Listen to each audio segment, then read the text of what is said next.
Welcome to my channel.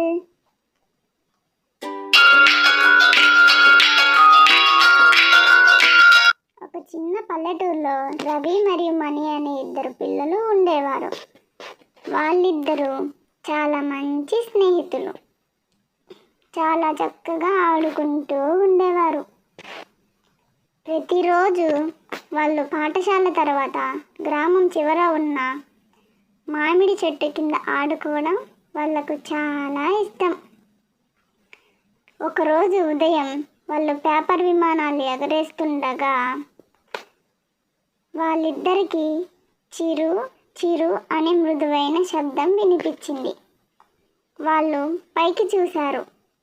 అక్కడ చెట్టు కొమ్మ మీద 2 చిన్న పిట్టలు కూర్చున్నాయి. ఒకటి నీలం రంగులోని చిన్ని, మరొకటి పసుపు రంగులోని మిక్కి. చిన్నికి ఒక రెక్క గాయమైంది, ఎగరలేకపోయింది. రవి వెంటనే అన్నాడు, మణి, దీన్ని మనం కాపాడుదాం.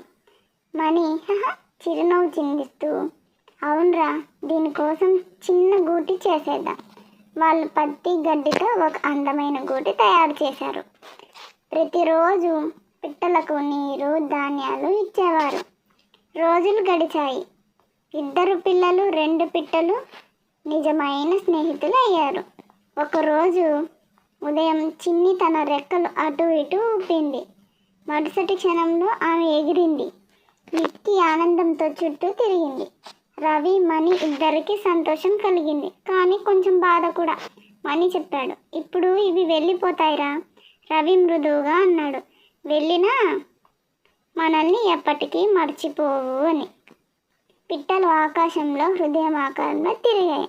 ఆ రోజు నుండి ప్రతిరోజు సాయంత్రం 2 పిట్టలు వచ్చి అదే మామిడి చెట్టుపై కూర్చొని మధురంగా పాడేవి. మా చిన్ని స్నేహితుల కోసం రవి, మణి చెట్టు కింద నుండి చూసి చేతులూపుతూ చెప్తారు, ఇదే ఆకాశం స్నేహితులు. Thanks for watching.